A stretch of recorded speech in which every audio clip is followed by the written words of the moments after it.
और कितना अब विकसित हो चुका है, ये हम उसकी झांकी यहां देख रहे हैं। और जिसे हम कहते हैं विहंगम दृश्य, जो पक्षी की दृष्टि से देखा जाता है, वो दृश्य हम यहां देख रहे हैं। परेड का ये वो भाग है जो अब इंडिया गेट के नजदीक पहुंच चुका है।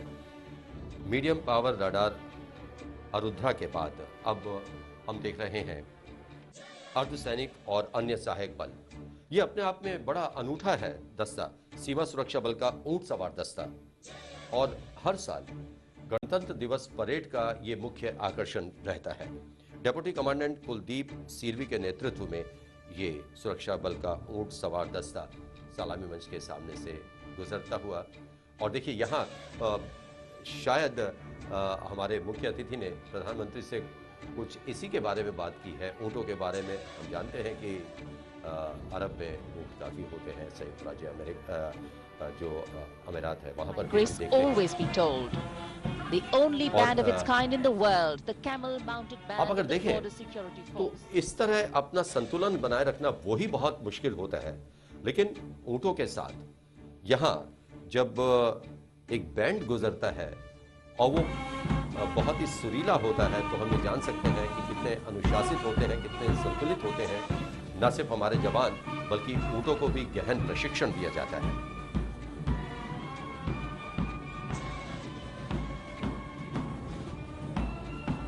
ये सीमा प्रहरी हमारे ऊँटों पर सवार, मृत्यु तक कर्तव्य निर्वहन इनका आदर्श वाक्य है।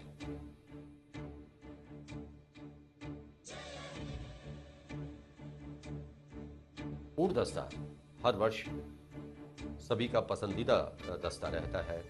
और जैसे ही ये लोगों के सामने से गुजरता है तो वहाँ के लोगों में एक अलग ही जोश नजर आता है। और ये इंडिया गेट के ऊपर से परेड का एक बहुत ही खूबसूरत दृश्य है।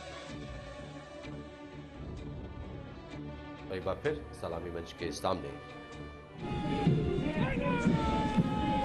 तटरक्षक बल का मार्चिंग दस्ता। This is the Indian Coast Guard marching contingent. Deputy Commandant Arvind Kumar Pandey. समंदर में जीवन रक्षक यानी तट रक्षक बल के इस दस्ते का नेतृत्व डेप्यूटी कमांडेंट अरविंद कुमार पांडे कर रहे हैं।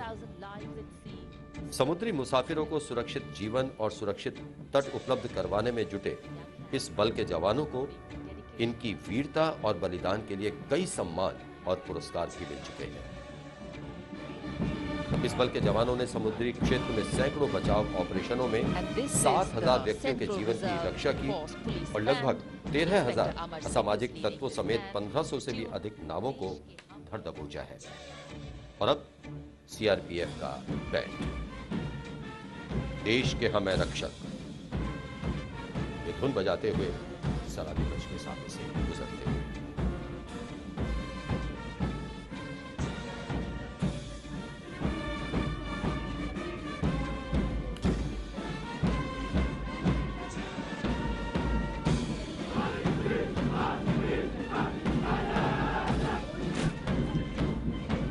Following the CRPF band, we have the CRPF marching contingent. Assistant Commandant Amit Kumar leading this contingent. केंद्रीय रिजर्व पुलिस बल का बैंड, फिर उनका मार्चिंग दस्ता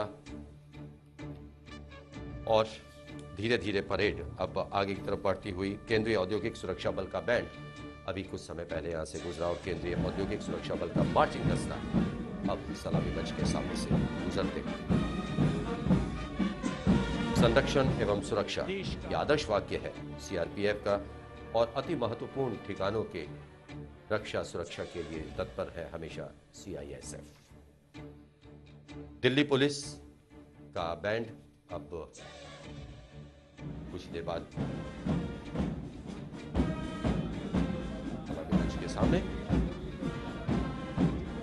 दिल्ली पुलिस से संबंधित एक बात महत्वपूर्ण है कि 1975 में जब पहली बार किरण बेदी ने मार्चिंग दस्ते का नेतृत्व किया था तो वो वर्ष अंतर्राष्ट्रीय महिला वर्ष के रूप में भी जाना जा रहा था और पहली आईपीएस अधिकारी बनी थी किरण बेदी। दिल्ली पुलिस के मार्चिंग दस्ते का नेतृत्व कर रहे हैं assistant commissioner of police Balram. Delhi police आपके लिए, आपके साथ सदैव, ये स्लोगन है दिल्ली पुलिस का। 14 बार सर्वश्रेष्ठ मार्चिंग दस्ते की ट्रॉफी मिल चुकी है इस दस्ते को। और दिल्ली पुलिस का आदर्श वाक्य है शांति, सेवा और न्याय।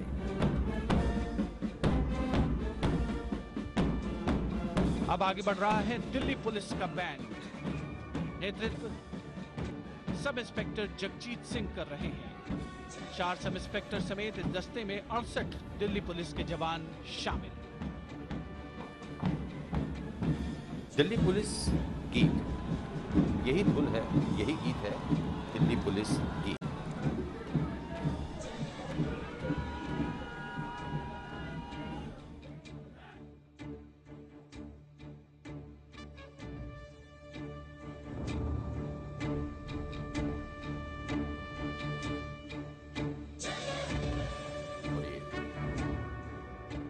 परेड विभिन्न हिस्सों से दिखाई जा रही है। दिल्ली पुलिस का मार्चिंग दस्ता assistant commissioner of police Balram नेतृत्व कर रहे हैं।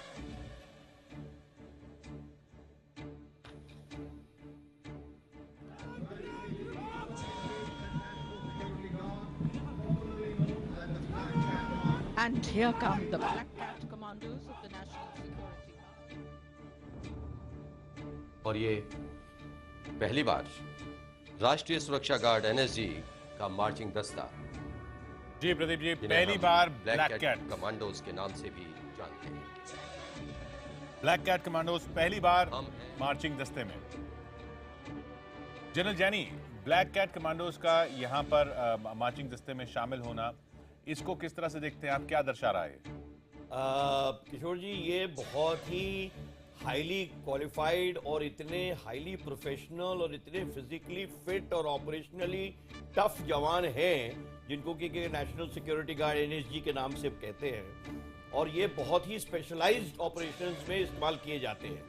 आज तक इनको इसलिए इस्तेमाल नहीं शायद किया गया क्योंकि शायद हम ये नहीं दिखाना चाहते थे कि हमारे पास भी इस किस्म की फोर्स है, लेकिन इस चीज़ों को छुपाया भी नहीं जा सकता है क्योंकि दुनिया को सब मालूम होता है कि किसके पास क्या है। जेम्स मैनुअल है और बाकी मिलिट्री जर्नल्स हैं जिनमें ये सब चीज़ें आती हैं। तो ये दस्ता दिखाने का एक ही मकसद मुझे दिखता है कि दुनिया को पता होना चाहिए कि इंडियन डिफेंस फोर्स की ताकत, ये क्योंकि इनको डिफेंस फोर्सेस में ही माना जाएगा, जी, हम हैं ना हैं Hindustan. And here's the beginning of माहिरता a है कि beautiful किसी भी blueprint ऑपरेशन of में ये our काम force. लिए जा The सकते हैं। National Cadet Corps, this is the boys. जैसे एनएसजी कि- का दस्ता, जी। हम बता दें आपको, इस वक्त जो निकला यहाँ से गीतकार जावेद अख्तर के लिखे एनएसजी गीत हम हैं न हिंदुस्तान गाते हुए राजपथ पार कर रहे हैं वो एनएसजी का दस्ता पहली बार दिखा। कर्नल राठौड़, एनएसजी के दस्ते का एक महत्व है कि यूएई के साथ काउंटर टेरर और एंटी टेररिज्म पे काफ़ी हमारी इक्वेशन बैठती है। हमारे काउंटर टेरर ऑपरेशंस और जो टेररिज्म है उस पे वो काफ़ी सिंपैथेटिक है। तो आज जो हम ये चीज़ शोकेस कर रहे हैं कि हमारा ये एनएसजी का दस्ता है, दोनों देशों की विचार मिलते हैं। उन्होंने भी टेररिज्म की बहुत निंदा की है जी, और ये चीज़ सामने है। और जैसा कि कहा जनरल जैनी ने कि एनएसजी दुनिया की एक अच्छी टुकड़ियों में शामिल है, स्पेशल एक्शन लौटते हैं। ये देखिए अब एनसीसी के गर्ल्स बैंड तक पहुंच चुकी है परेड। प्रदीप जी, वंडरफुल। अब खुद का बैंड भी देखिए, होता है। ये बिरला स्कूल पिलानी की जो लड़कियां हैं, ये कई साल से इस परेड का हिस्सा रही हैं।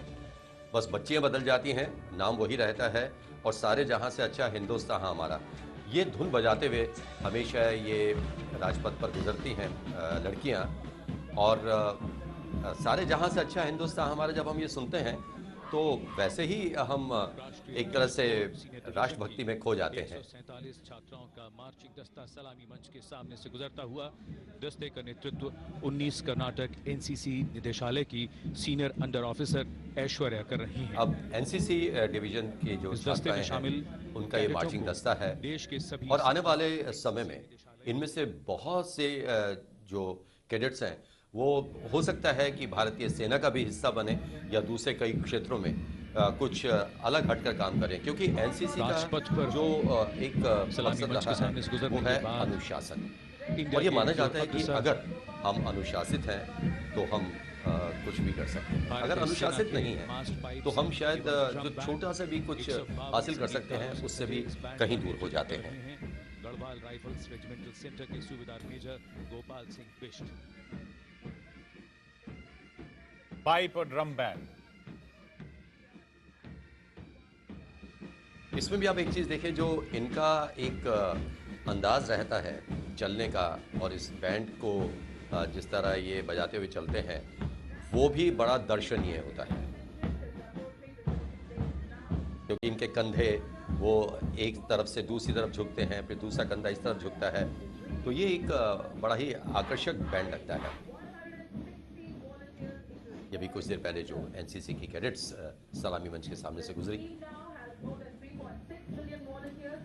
यूनियन क्रिश्चियन कॉलेज मेघालय की कंटिंजेंट कमांडर ओसिन मूसू के नेतृत्व में राष्ट्रीय सेवा योजना एनएसएस के 160 स्वयं सेवकों का मार्चिंग दस्ता राष्ट्रपिता महात्मा गांधी के जन्म शताब्दी वर्ष 1969 में लॉन्च किए गए एनएसएस के जो में आज स्वयं बच्चे सेवकों हैं, की संख्या आप देखें 36 लाख ये भी एक बहुत बड़ा संगठन बन चुका है।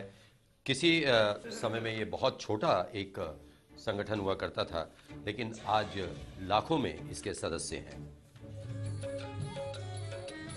बात और अब वही हमारी आती है कि संस्कृति को अनुशासन। दर्शाती विभिन्न राज्यों की झांकियां।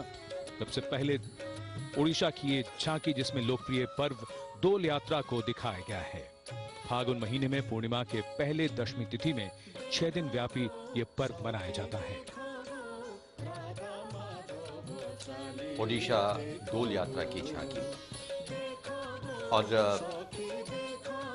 किशोर, क्योंकि दूसरी झांकी में थोड़ा सा वक्त रहेगा, यहाँ मैं एक बात पहली झांकी में ही बता रहा हूँ कि कुछ ऐसे संकेत हैं यहाँ जहाँ झांकी पहुँचती है तो उसे अपना संगीत शुरू करना होता है, और फिर जहाँ अगले संकेत पर पहुँचती है वहाँ अपने संगीत को फेड आउट करना होता है, ताकि जो पीछे एक झांकी आ रही है उसको अपना संगीत फेड इन करने का समय मिल सके। तो ओडिशा की झांकी अभी हमने देखी, और अब हम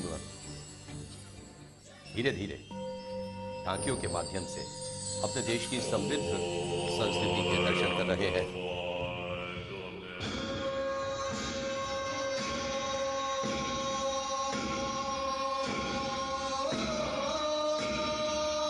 अरुणाचल प्रदेश याक नृत्य। फरवरी महीने में लोसर उत्सव के अवसर पर मुख्यतः याक नृत्य का प्रदर्शन किया जाता है, लेकिन यहाँ हम जनवरी में ही इस नृत्य को देख पा रहे हैं। वहाँ के लोक नर्तक बहुत ही खूबसूरत ढंग से इस नृत्य को यहाँ प्रस्तुत कर रहे हैं।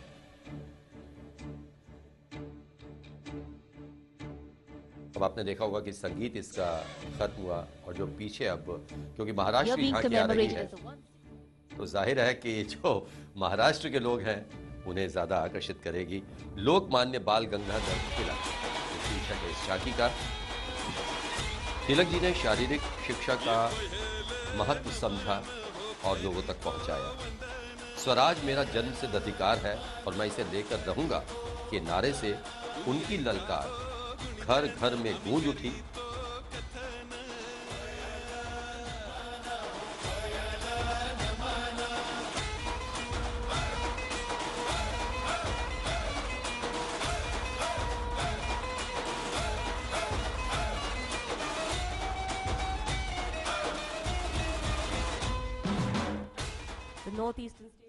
भारत का लोकमान्य बाल गंगाधर तिलक ने मराठा और केसरी नाम से 2 समाचार पत्र भी शुरू किए थे, और विदेशी शासन के खिलाफ जन जागृति और एकता के उद्देश्य के साथ उन्होंने सार्वजनिक गणेश उत्सव और शिवाजी जयंती उत्सव की शुरुआत की थी। तो महाराष्ट्र की झांकी में ये सब कुछ अभी हमने देखा।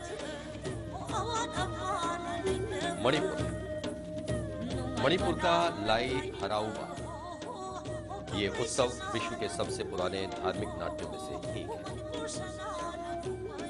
आइए पहले सुनते हैं इसका ये अच्छा संगीत।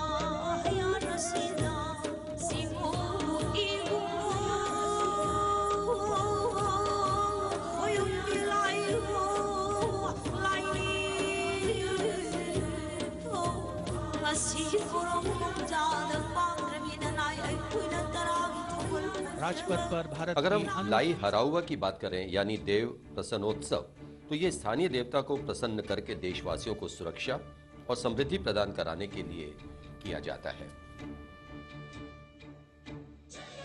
और अब गुजरात की जो झांकी है वो धीरे धीरे अब सलामी मंच की ओर बढ़ती हुई कच्छ की कला संस्कृति और लोक जीवन इसमें दर्शाया गया है।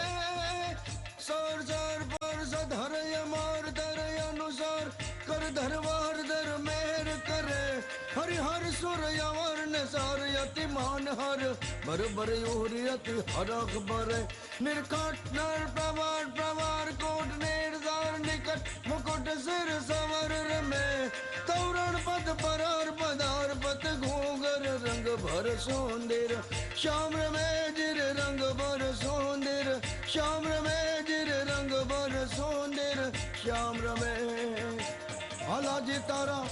हालाजी तारा हाथ वखाणो।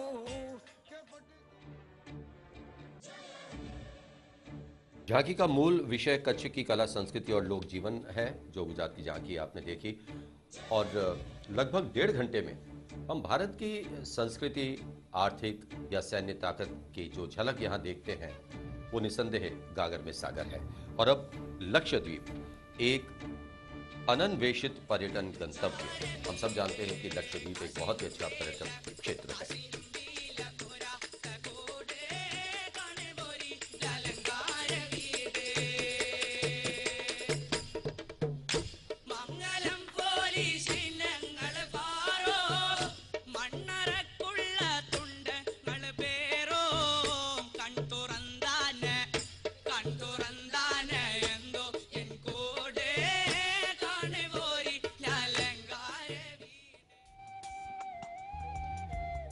आपने देखा होगा झांकी के ऊपरी हिस्से में रेतीले तट, नारियल के पेड़ों से घिरे इको फ्रेंडली पर्यटन कुटीर, शांत खाड़ी, रोंगटे खड़े करने वाली जेट स्कीइंग वगैरह सब कुछ प्रदर्शित किया गया लक्षद्वीप की झांकी में। कर्नाटक भारत का एक दक्षिण राज्य अपनी परंपरागत कला और लोक नृत्यों के लिए प्रसिद्ध है और कर्नाटक के लोक नृत्य इस झांकी में प्रदर्शित किए गए।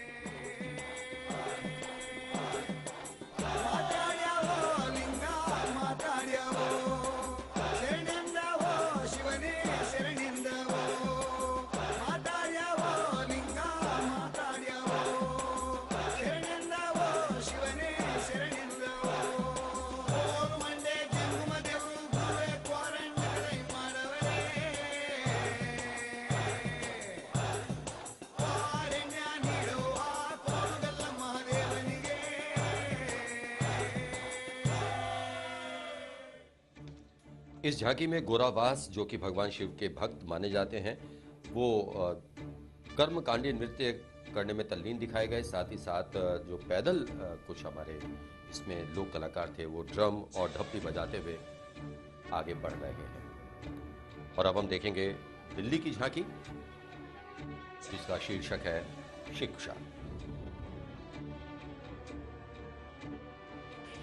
दिल्ली सरकार के प्रयासों से सरकारी स्कूलों का पूर्ण रूपांतरण किया गया है।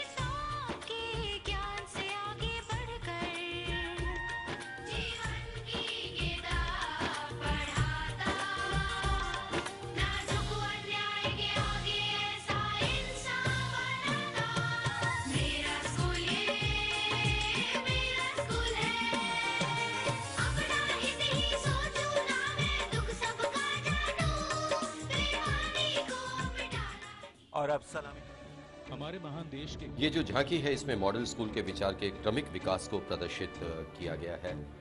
बच्चे कुछ प्रयोग कर रहे हैं, प्रयोगशालाओं में कुछ और गतिविधियां यहाँ दिखाई गई हैं। मकसद एक ही है कि अच्छी शिक्षा तो बच्चों को मिल सके ताकि उनका सर्वांगीण विकास हो सके।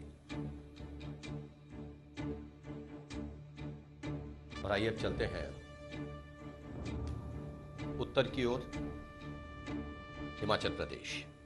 हिमाचल प्रदेश की कसीदाकारी बहुत ही प्रसिद्ध कसीदाकारी मानी जाती है और जो विदेशी पर्यटक भारत में आते हैं और हिमाचल जाते हैं तो वो ज़रूर इसे खरीदना भी चाहते हैं।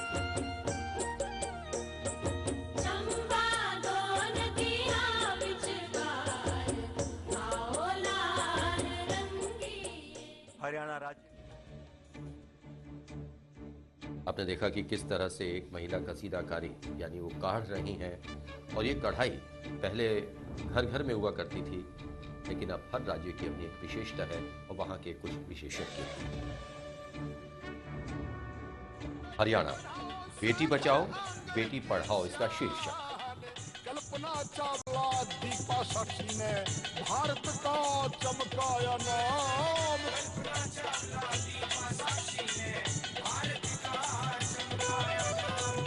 बदलो अपनी सोच रे भाइयों, बेटी नहीं सबोज।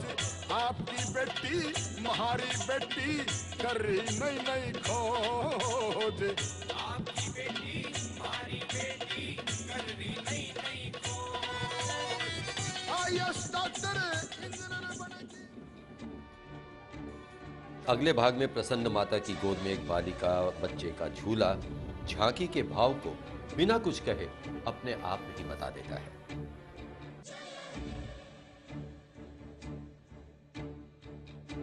आज काफी मौसम सर्द है, दिल्ली में धूप कम है।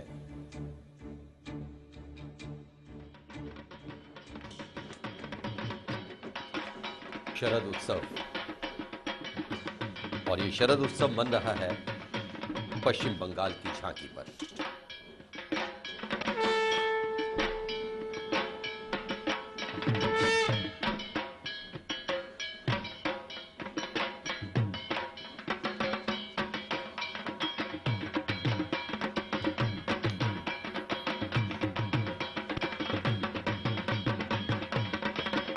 देश की सांस्कृतिक आभा का मूर्त रूप बन चुका है राजपथ। पश्चिम बंगाल से चले पश्चिम बंगाल के बाद अब हम देखेंगे पंजाब की ये झांकी। जागो आया पंजाब का खूबसूरत पारंपरिक नृत्य है, तो वो हम इस झांकी पर देख रहे हैं। जागो का साहित्यिक अर्थ है नींद से जागो।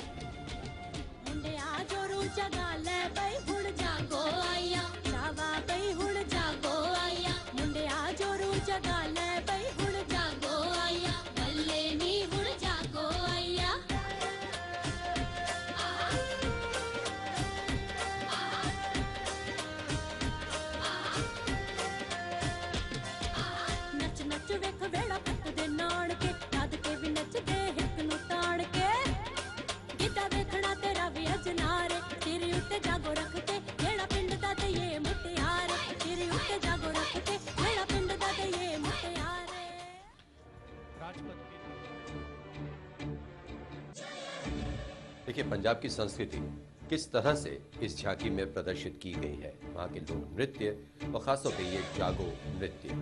जागो न सिर्फ नींद से बल्कि अपने कर्म के लिए भी जागो और उन्हें अमली जामा पहनाओ। 68वां गणतंत्र दिवस, और अब झांकियों के इस श्रृंखला में अगली झांकी है तमिलनाडु की करगाट्टम। तमिलनाडु का पारंपरिक लोक नृत्य ग्रामीण क्षेत्रों में मंदिर के त्योहारों में प्रदर्शित किया जाता है।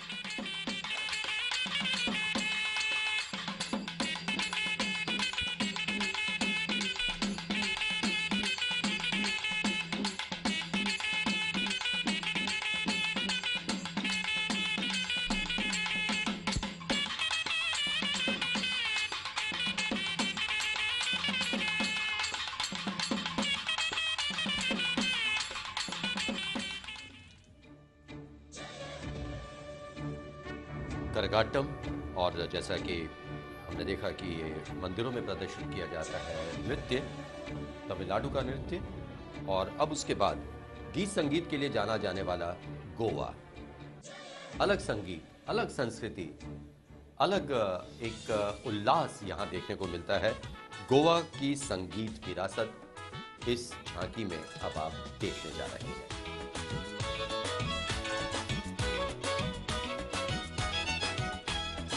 जाहिर है कि लोग तो पहले से ही संगीत में ही हो चुके हैं, खुश हैं और सुन पा रहे हैं कि किस तरह से वहाँ का संगीत अब राजपथ पर बिखर रहा है।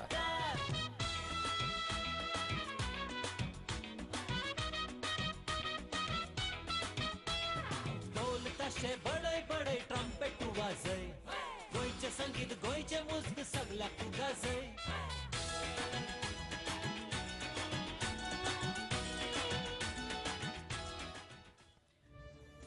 Goa reverberating in our minds and hearts and bringing so much joy to everyone here. Goa की झांकी के बाद त्रिपुरा की झांकी सलामी मंच की तरफ बढ़ती हुई भोजगिरी नृत्य रियांग समुदाय का, उसको दर्शाती हुई त्रिपुरा की ये झांकी। भोजगिरी त्रिपुरा राज्य का एक शानदार लोक नृत्य है। रियांग समुदाय में प्रचलित ये नृत्य, ये झांकी आप देख रहे हैं।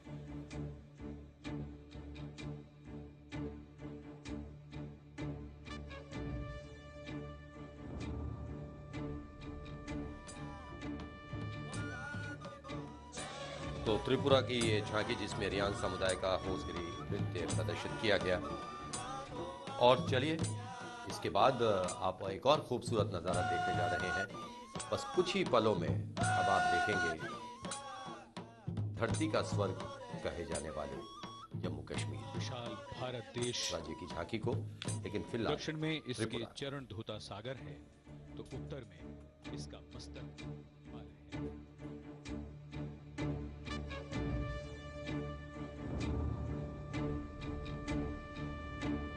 हमारी विविध संस्कृति की झलक। आज जब परेड शुरू नहीं हुई थी तब हमने यही कहा था कि विविधता में एकता का बहुत ही खूबसूरत उदाहरण है भारत, और वो यहाँ हम देख रहे हैं। जम्मू कश्मीर की ये झांकी, स्वर्ग के शीतकालीन खेल। अब देखिए किस किस तरह के खेल आपको रोमांचित कर सकते हैं जम्मू कश्मीर में। एक बार जरूर जाइए जम्मू कश्मीर, आनंद उठाइए, देखिए क्या क्या है वहाँ, और फिर आप वहां जाकर कहेंगे क्या नहीं है यहाँ, सब कुछ है यहाँ।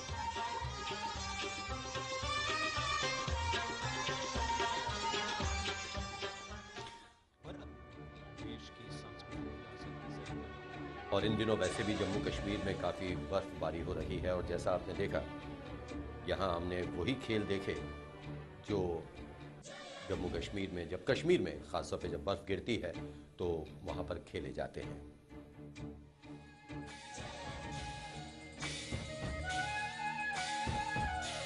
असम की झांकी, कामाख्या मंदिर, प्रसिद्ध कामाख्या मंदिर।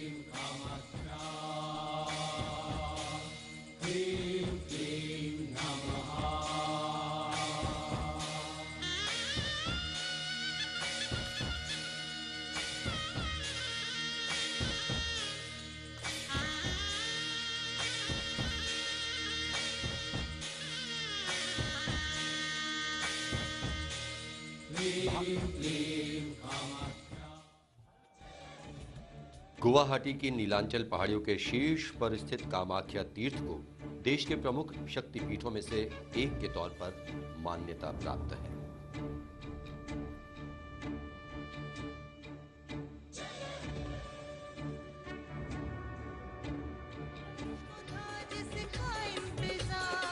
कर व्यवस्था में होगा सुधार, कर व्यवस्था में होगा सुधार। CBEC, केंद्रीय उत्पाद और सीमा शुल्क बोर्ड, वस्तु एवं सेवा कर। देखिए सब कुछ प्रदर्शित हो रहा है। सेवा कर क्या है? केंद्रीय उत्पाद और सीमा शुल्क बोर्ड, उसकी ये झांकी एक बिल्कुल अलग तरह की झांकी GST विषय पर आधारित है, और इसके अग्रभाग में GST के मूल प्रभाव केंद्र और राज्य सरकारों के अनेक अप्रत्यक्ष करों के स्थान पर केवल एक ही GST को दर्शाया गया है।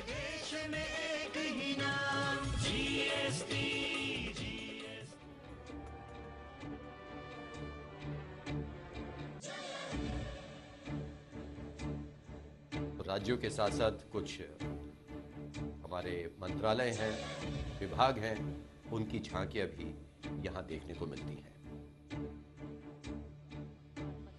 लोगों का उत्साह देखते ही बनता है। सूक्ष्म, लघु और मध्यम उद्यम मंत्रालय, खादी भारत, इसका थीम है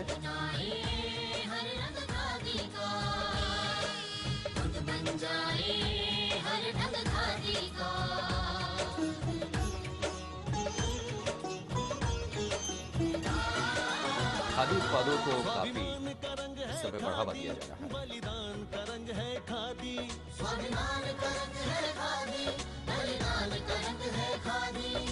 सादगी और धीरज वाला जीने का ढंग है खादी, जीने का ढंग है। परावलंबन से स्वावलंबन का संकेत देती खादी पर आधारित। और ये एक अपील भी की जाती है कि खादी का एक उत्पाद तो आप जरूर खरीदें।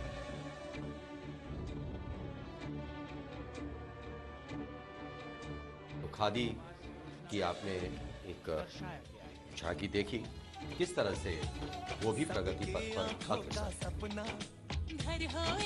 आवास एवं शहरी गरीबी उपशमन मंत्रालय की झांकी,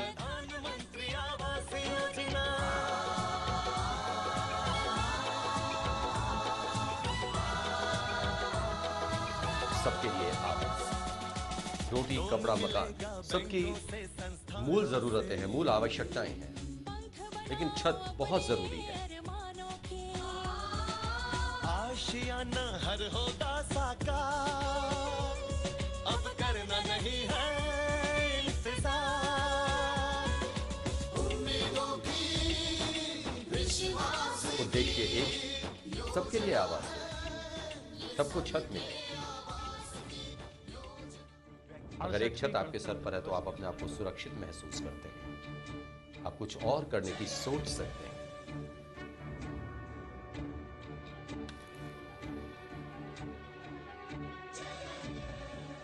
झांकियों का सिलसिला राजपथ पर लगातार जारी है। CSIR, वैज्ञानिक तथा औद्योगिक अनुसंधान परिषद, जन जीवन से सरोकार।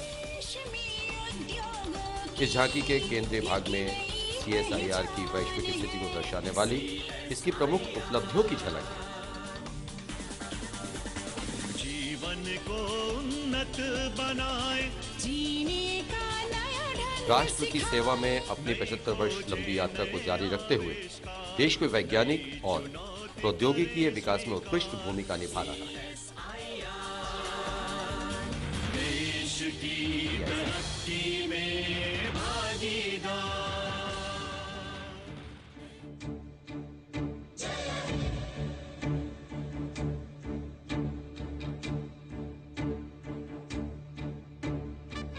यहाँ बैठे हुए लोगों को इंतजार है अभी कुछ देर बाद उन बच्चों का जिन्होंने असाधारण वीरता का प्रदर्शन किया है, वो भी यहाँ से गुजरेंगे। और ये है केंद्रीय लोक निर्माण विभाग की हरित भारत स्वच्छ भारत झांकी। इस झांकी के बारे में एक बात जरूर मेरे जहन में आ रही है कि जब हम पूर्वाभ्यास देखते हैं 23 जनवरी को होता है तो तब सिर्फ एक ट्रेलर चलता है यहाँ, उस पर कुछ नहीं होता, क्योंकि ये रातों रात तैयार की जाती है, फूलों से तैयार की जाती है, पत्तियों से तैयार की जाती है, लेकिन विशेष आकर्षण रहता है फूल। झांकी का उद्देश्य यही है कि वातावरण की स्वच्छता कितनी आवश्यक है ये हम जानें। न सिर्फ वर्तमान पीढ़ी, उसके लिए ये स्वास्थ्यवर्धक है, बल्कि आने वाली पीढ़ियों के लिए।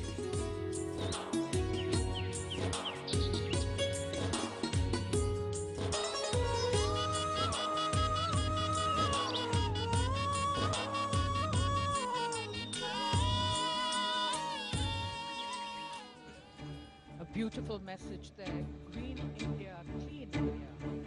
लगभग 92 मिनट की इस परेड में देश के हर क्षेत्र का यहाँ प्रदर्शन किया जा रहा है खूबसूरत अंदाज में। कौशल विकास और उद्यमिता मंत्रालय और शीर्षक है हुनरमंद भारत, बदलता भारत। झांकी के इर्द गिर्द कार्य दक्षता और कार्यकुशलता के सहयोगी उपकरणों को भी बखूबी दिखाया गया है। कुछ नाम करें, कुछ तुम जानो, कुछ मैं जानूं, मिलजुल कर नए कमाल करें, चलो काम करें, चलो काम करें, चलो बिजली बनाए, चलो कार बनाए, हंसता खेलता परिवार बनाए, ओ दुनिया में देश का नाम करें,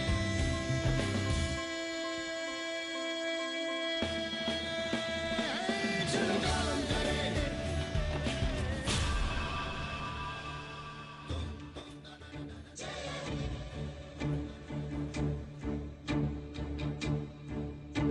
कौशल विकास और उद्यमिता मंत्रालय की झांकी, हुनरमंद भारत, बदलता भारत।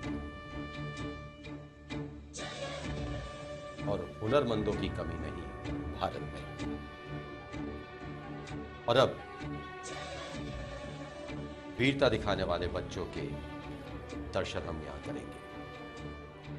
वैसे एक समय था जब हाथियों पर सवार होकर ये बच्चे निकला करते थे, लेकिन कुछ वर्ष पूर्व जीप पर अब ये बच्चे सवार होकर निकलते हैं और इनमें भारत अवार्ड दिया जाता है, गीता चोपड़ा अवार्ड है, संजय गांधी अवार्ड है। इसमें बच्चे बहुत एक तरह से लोगों को प्रोत्साहित भी करते हैं कि वो इस छोटी सी उम्र में क्या कर गए, और इनके लिए ये बहुत ही अनूठे से पल हो गए हैं। सबका अभिवादन स्वीकार करते हुए, सबकी तरफ हाथ हिलाते हुए, और शायद बच्चा ये चाहता है कि काश वो भी कोई ऐसा कारनामा कर दिखाए कि उसे भी राजपथ पर यहाँ जीप में सवार होकर गुजरने का अवसर मिल पाए। और आप देखें कि यहाँ किस तरह से लोग उत्साहित हैं इन बच्चों को देखकर। बापू गयाधानी अवार्ड भी इसमें शामिल है। तो ये बच्चे छोटी उम्र में कुछ ऐसा करके दिखा जाते हैं कि इन्हें राष्ट्रीय पुरस्कारों से सम्मानित किया जाता है। इनके चेहरे पर इस समय जो खुशी है, जो हर्ष है, जो उल्लास है, उत्साह है, वो देखते ही बनता है। खासतौर पे राजपथ पर से गुजरना गणतंत्र दिवस की परेड में एक बहुत बड़ी बात।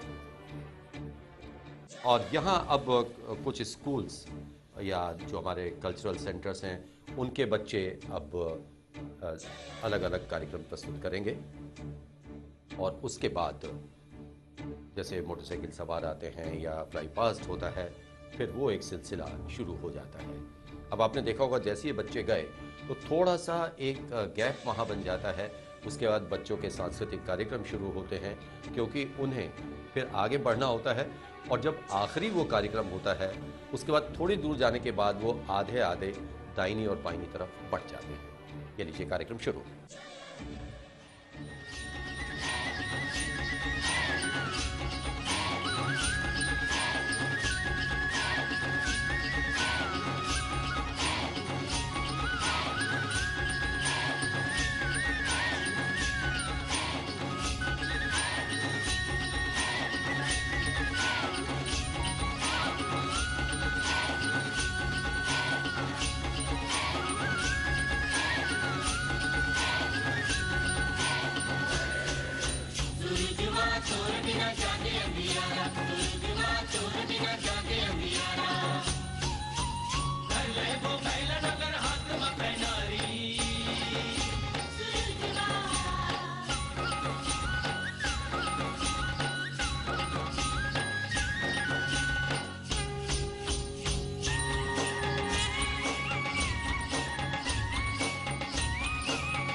दक्षिण मध्य क्षेत्र सांस्कृतिक केंद्र नागपुर के मनोहारी सैला नृत्य ने दर्शकों को देखिए कुछ और स्कूली बच्चे वो यहाँ पर एक और सांस्कृतिक कार्यक्रम प्रस्तुत करेंगे।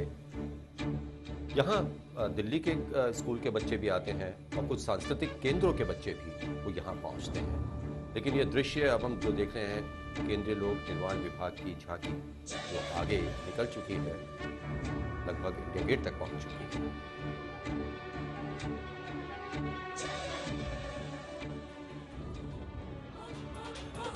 स्कूली बच्चे तैयार।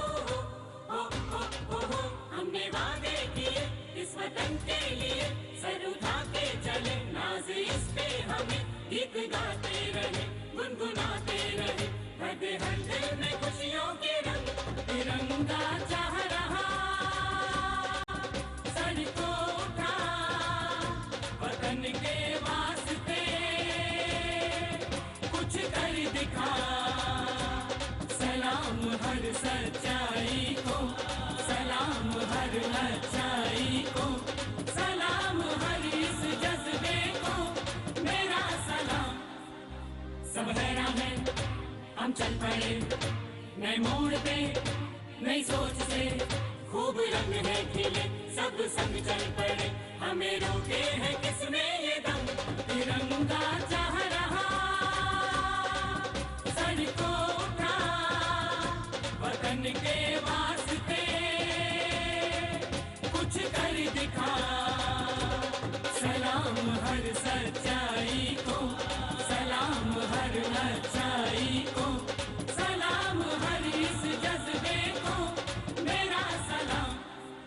हमने वादे किए इस वतन के लिए, सर उठा के चले, नाज इस पे हमें, गीत गाते रहे, गुनगुनाते रहे, हर हर दिल में खुशियों के रंग, तिरंगा चाह रहा, सर को उठा, वतन के वास्ते कुछ कर दिखा, सलाम हर सच्चाई को, सलाम हर अच्छाई को, सलाम हर इस जज्बे को, मेरा सलाम। So much talent and youthful fervor on display, mesmerizing. देखिए यहाँ ये उल्लेखनीय है कि ये बच्चे भी कई महीने तक लगातार अल सुबह यहाँ पहुँचते हैं और अभ्यास करते हैं, तो इन बच्चों की मेहनत वो बहुत अधिक रहती है, चाहे सर्दी हो, कई बार ऐसा भी देखा गया है कि वर्षा भी होती है, लेकिन ये बच्चे यहाँ अपने अभ्यास के लिए हमेशा पहुँचते हैं। असम नृत्य शैली।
बतलाया है, मिलजुल कर रहते हैं कैसे, रह करके दिखलाया है। आगे बढ़े विज्ञान के साथ, मिलके चले ले हाथों में हाथ। ता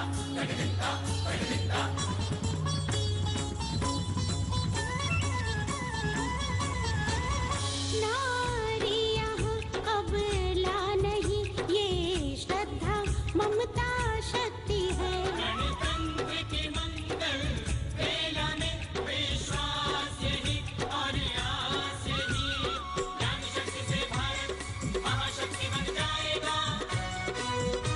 तिरंगा साक्षी हो, तिरंगा साक्षी हो, तिरंगा साक्षी हो।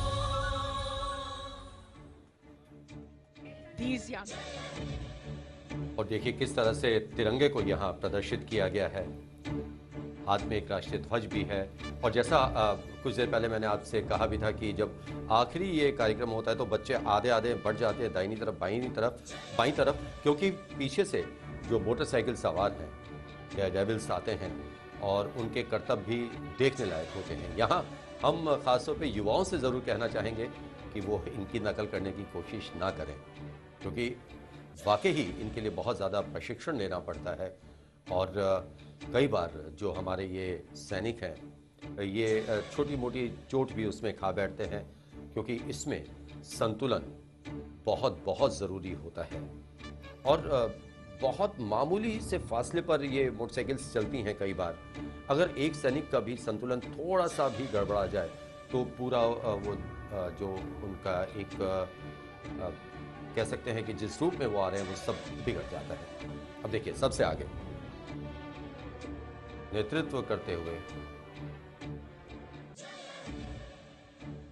मोटरसाइकिल सवार किस तरह से सिर्फ खड़े होकर एक खास गति पर मोटरसाइकिल को चलाते हुए सैल्यूट दिया। और यहाँ हम देख पा रहे हैं महामहिम राष्ट्रपति के चेहरे पर भी एक मुस्कुराहट। वो जानते हैं कितना मुश्किल काम है। सीढ़ियों पर जरूर सवार है, लेकिन ये आम सीढ़ी नहीं है।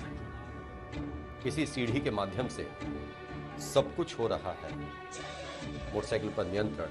और ये देखिए एक और फॉर्मेशन, किस तरह से संतुलन बनाया गया है। यह आसान नहीं है। एक टांग हवा में कुछ सैनिकों की, उन पर कुछ और सैनिक कलाबाजियां दिखाते हुए एक तरह से।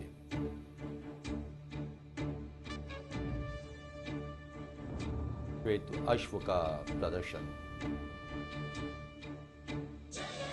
देखें किस तरह से ये फॉर्मेशंस तैयार की जाती है। न जाने कितना गहन प्रशिक्षण होता है इनका। लाजवाब फॉर्मेशन। देखिए जो हम कह रहे थे कि बहुत कम फासले पर इसमें 19-20 भी हो जाता है तो पूरी फॉर्मेशन वो खराब हो जाती है। क्या आपने इस तरह की कोई कलाबाजियां देखी हैं? और अगर आप भी करना चाहते हैं तो प्रशिक्षण लीजिए, आइए सेना में आइए और फिर कीजिए अपने मन की बात।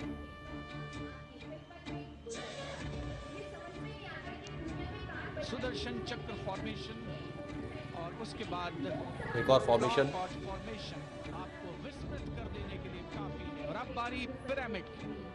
नायक विरुप्पा जुंडी अपने साथियों के साथ 15 मोटरसाइकिल्स पर संतुलन की मिसाल पेश करते हुए पिरामिड आकृति की रचना दर्शकों के समक्ष प्रस्तुत कर रही है। देखिए सबसे मुश्किल फॉर्मेशन यही कहलाती है।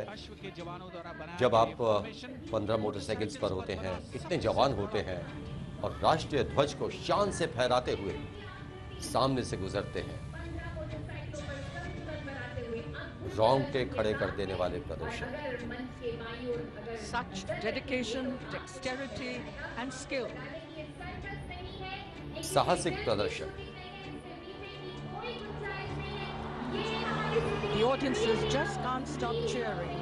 देखिए किस तरह से गजब का संतुलन बनाए हुए राजपथ पर आगे बढ़े चले जा रहे हैं हमारे ये जाबाज सैनिक। Balancing his motorcycle on the rear wheel.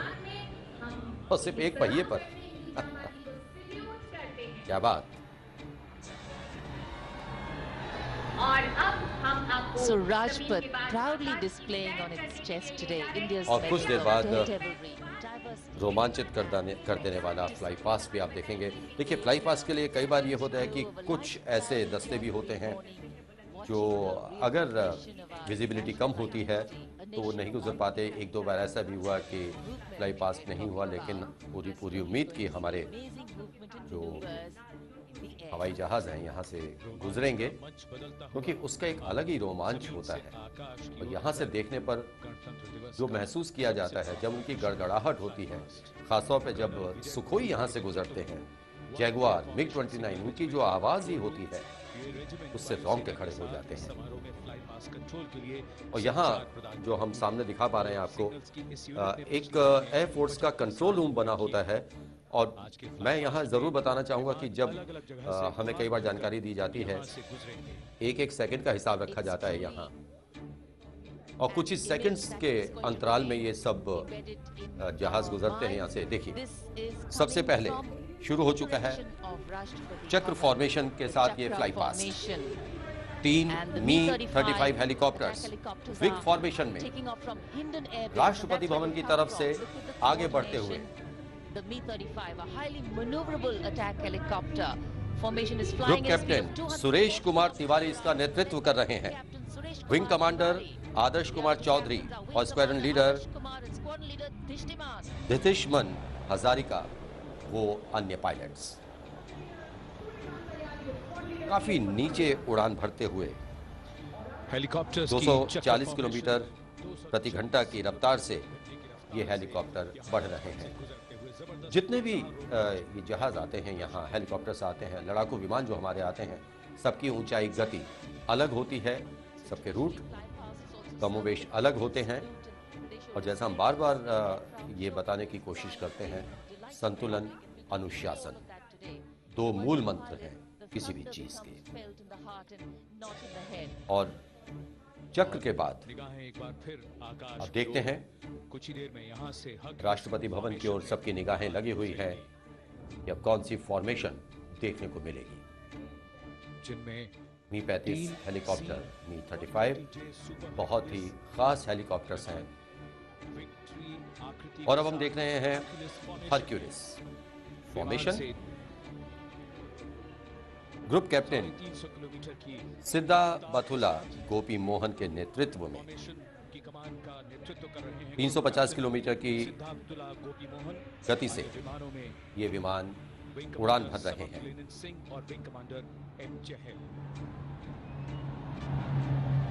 3 C-130J super Hercules aircraft. The light cloudy sky and the diffuse sunlight giving a totally different character. Transport aircraft हैं। सैन्य साजो सामान को इधर से उधर ले जाने में महत्वपूर्ण भूमिका निभाते हैं।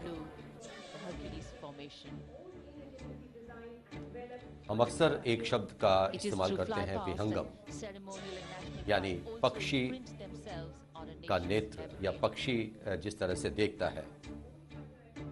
तो अब हम ये देख रहे हैं Netra, eye in the sky, airborne early warning and control system aircraft. ये अब आप देख रहे हैं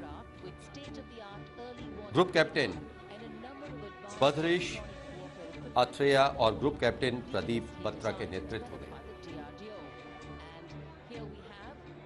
DRDO ने, आप देखें किस तरह से अपनी तरफ आकर्षित कर रहा है सभी को। लेकिन टोही विमान की तरह से काम करता है, सजग रहता है, सतर्क रहता है। –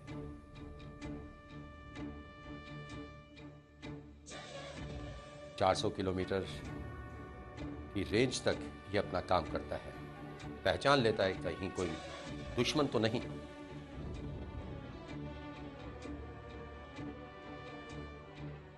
और अब कुछ ही देर में ग्लोब फॉर्मेशन आप देखेंगे।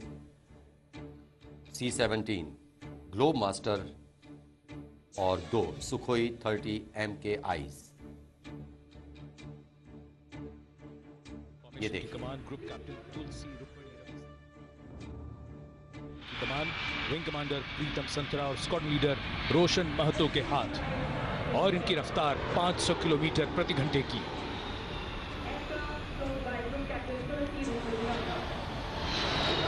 ग्रुप कैप्टन तुलसी रुकुमिनी रवि के नेतृत्व में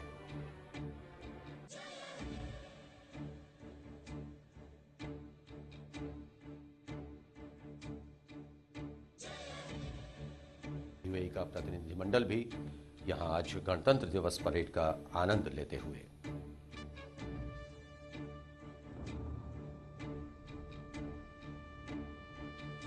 सबकी निगाहें आकाश की तरफ। शानदार फ्लाई पास्ट 68वें गणतंत्र दिवस परेड का।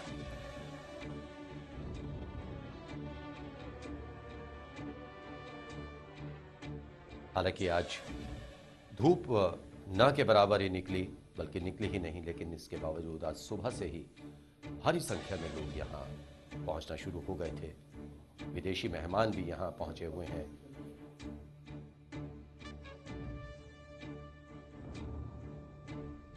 सबकी निगाहें राष्ट्रपति भवन की ओर। उसी दिशा से ये विमान सलामी मंच की ओर आगे बढ़ते।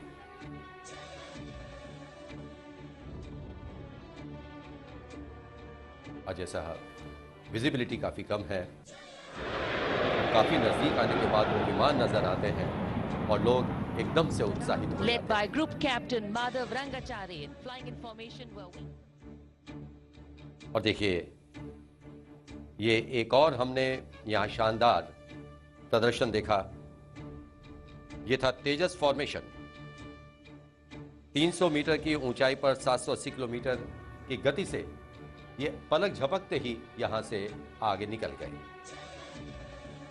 और इसके पीछे आएंगे जैगुआर, वो भी 300 मीटर की ऊंचाई पर उड़ान भरेंगे 780 किलोमीटर की गति से। और group captain D wing commander पारिजात सौरभ, इसका विंग नेतृत्व commander Siddharth Singh, wing commander और विंग कमांडर एम हुडा अन्य विमानों में। ये 5 जैगुआर दुश्मन के खेमे में खौफ पैदा करने में सक्षम।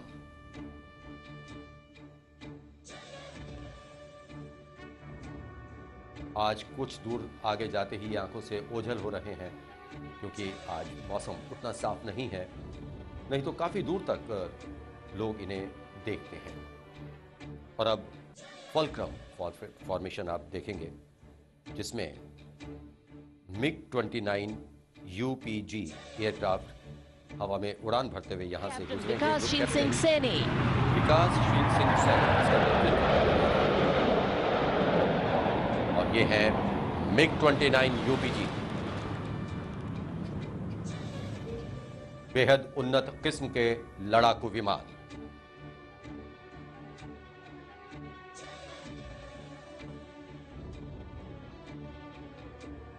और अब आएंगे सुखोई 30 MKI, जिनका सभी को बेसब्री से इंतजार रहता है, जिसकी आवाज ही इतनी भीषण भयानक होती है कि दुश्मन वैसे ही थर-थर कांपने लगे। त्रिशूल फॉर्मेशन में उड़ान भरते हुए ग्रुप कैप्टन मनीष चंद के नेतृत्व में, ग्रुप कैप्टन मनीष हमारे ऊपर से चांद के नेतृत्व में ये आए। तीनों विमान अलग अलग दिशाओं में विमुख होकर 30 त्रिशूल की MKI रचना करते हुए विंग कमांडर नितिन कुमार वत्स और ये त्रिशूल की रचना कर रहे हैं, जिसमें 2 विमान दाहिनी और बाहिनी तरफ निकल जाएंगे और एक सीधा हवा में ऊपर की तरफ जाकर कलाबाजियां खाएगा।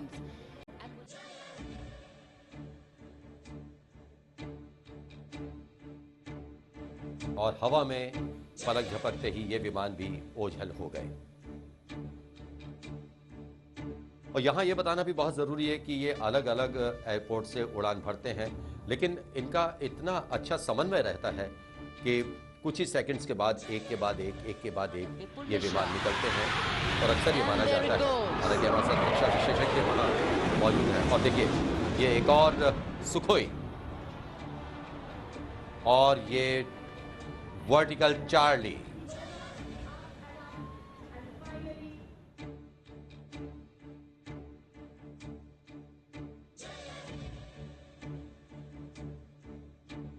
लोग देखते रह गए और वो आंखों से ओझल भी हो गया। नभ स्पर्शम दीप्तम, ये है आदर्श वाक्य हमारी वायुसेना का। हमें ये विश्वास दिलाते हैं हमारे ये लड़ाकू विमान कि हम वायु सीमाओं की रक्षा में सक्षम हैं, हमेशा सजग हैं और देशवासियों को कोई चिंता करने की आवश्यकता नहीं है। मैं किशोर, यहाँ अपने जो रक्षा विशेषज्ञ बैठे हैं, आप भी शायद उनसे ये पूछ पाएंगे कि अक्सर ये कहा जाता है कि जब हमारे लड़ाकू विमान जाते हैं या कुछ भी एक ऑपरेशन होता है तो एक शब्द दिया जाता है टारगेट। मान लीजिए आपको 11:22 पर वहाँ पहुँचना है तो वो उस समय वहाँ से निकल जाएंगे। तो ये इतना अनुशासित ढंग से सारा कार्यक्रम होता है। और आप देखें कि जिस तरह से बच्चे जब अपने सांस्कृतिक कार्यक्रम प्रस्तुत करते हैं उसके बाद मोटरसाइकिल सवार वहाँ आते हैं और उसके कुछ सेकंड के बाद हमारे लड़ाकू विमान वहाँ से गुजरना शुरू हो जाते हैं। तो एक के बाद एक, और अगर यहाँ एक सेकंड का हिसाब ना रखा जाए तो परेड को व्यवस्थित करना बहुत मुश्किल हो जाए। जी प्रदीप जी, इस बार की परेड 68वें गणतंत्र दिवस की परेड देख के ऐसा लगा कि जैसा इस तरह की परेड जितनी हमने देखी हैं उनसे भी बेहतर इस बार प्रदर्शन रहा। हमारे साथ कर्नल राठौड़ और जनरल जैनी हैं। जैनी साहब, आप क्या कहेंगे इस परेड पर? हाँ, जरूर फ्लाई पास्ट में आसमान उतना साफ नहीं था, लेकिन वर्टिकल जाली बनाता हुआ अंत में सुखोई जब आया तब बिल्कुल सबके रोंगटे खड़े हो चुके थे। हाँ किशोर, सही हैगा ये मायने में कहना कि आज की परेड बहुत ही अव्वल दर्जे की थी। बहुत सी परेडें हमने देखी हैं। बचपन में 1962 में 63 में हमने हिस्सा भी लिया। जब बच्चे थे नेशनल डिफेंस एकेडमी में तो हमें ये बरसात याद आ रही है, जबकि 1963 में इतनी भारी बारिश पड़ी थी कि हमने नीले कोट और पैंट पहने तो सब पूरा बदन ही नीला हो गया था उस कपड़े का रंग छूट कर।